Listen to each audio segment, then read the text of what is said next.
good morning, Rye Guy here. It's morning in the video, but it's afternoon here. Actually, it's the evening. This video, trying a little something different, I guess.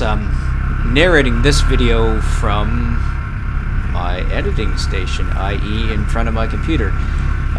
Just trying something a little bit different, just to see if this works. My throat wasn't the best on this day, so I just kind of decided, let's just try to do a voiceover and see how it turns out.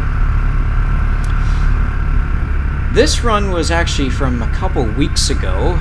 Myself and Bruce had just decided to go for a little run. We're heading to Armstrong Lake is where we wanted to end up at, and we started. Where did we start?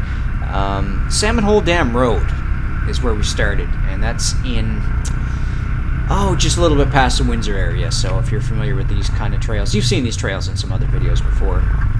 As I bounce my way over these rocks, this is a nice little trail that some cabins are on, and you're gonna see them coming up here soon. I've been here a couple times in the winter and in the fall. You're gonna see these. I call them cabins. They're like chalets. I couldn't figure out why or how that these people are getting all the building materials into this spot, because it's impossible to get a truck the other way through this trail. It's too rough and it's too narrow.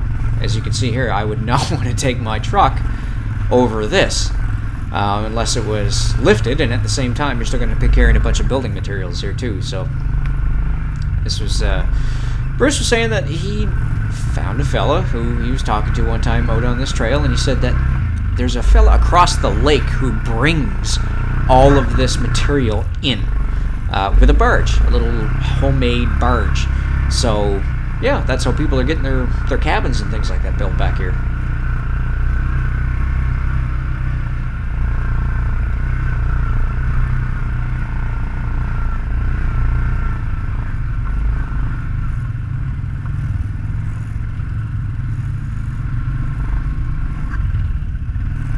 I had to look at this video again to figure out who else was actually riding with me. This is John up ahead. I just did a little video there last week featuring his Yamaha Grizzly 700, the 08. That's what the year he has. This time of year, the puddles are frozen to the point where you're not going to break through if you have a lighter ATV. The Grizzly's not that light, but of course, if you get a great big heavy side-by-side or on something like that, maybe not a Razor. I think a Razor would still be okay. But a nice heavy side-by-side would definitely break right through that. And this, you see me just flip it into four-wheel drive there. That was a little bit sketchy. It doesn't look that steep, and the camera gives it no justice whatsoever. But little areas that I go through up and down hills, it's hard to actually see the slope and the pitch. But I flipped into four-wheel drive there and let John and Bruce go ahead a little bit ahead of me so that I wouldn't slide and crash.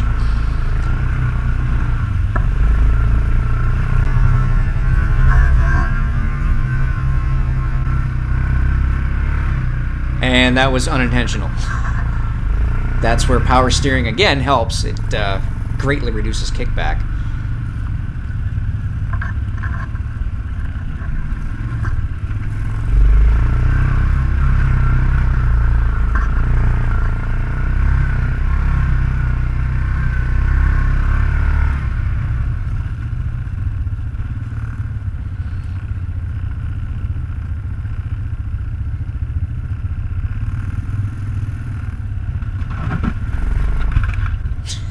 You hear all that nice thin ice breaking underneath me.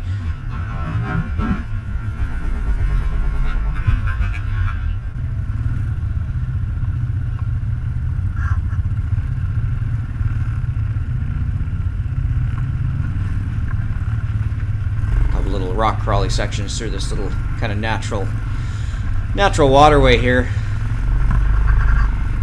I've been through that trail before where there was absolutely no water whatsoever going down through there. See the ice breaking underneath John's bike there too, so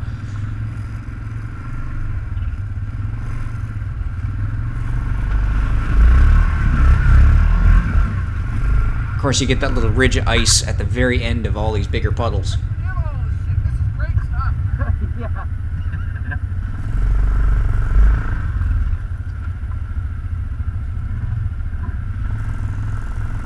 This was I kept thinking as I was coming up this little area, if you're in a side-by-side, you would really have to... You'd end up doing a 3-point turn to get around that little area. That'd be no way... Even, I think, a 2-up ATV would have a little bit of trouble going through that little section right there. Not trouble, I guess. It's just more of an inconvenience to have to make that sharp of a turn, and knowing you can't.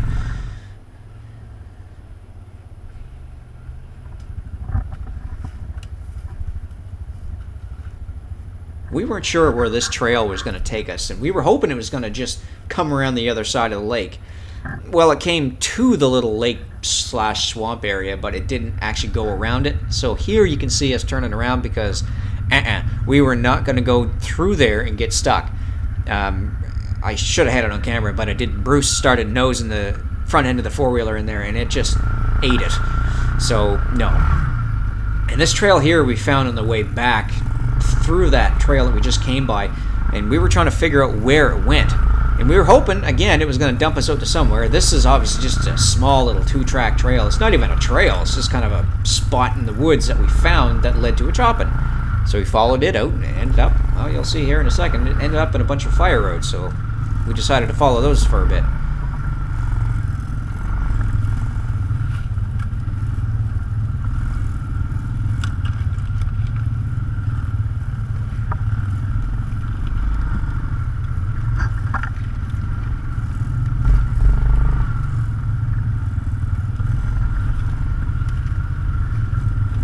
Now there's some narrow trails right there.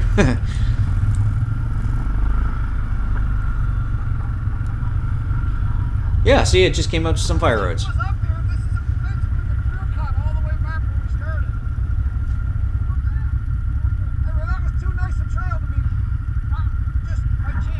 Yeah. I don't know where we're going, but we're going in the right direction, and it's not on the GPS. You guys do have it? No, I don't have nothing on my GPS.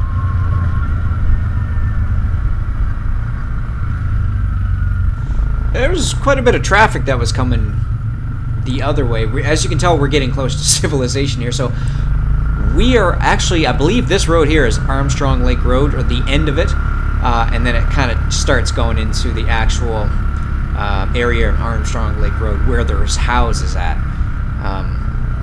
And there it is. There's Armstrong Lake. It's a beautiful little spot. And I know that there's good fishing in there. I've just never done any fishing through there yet.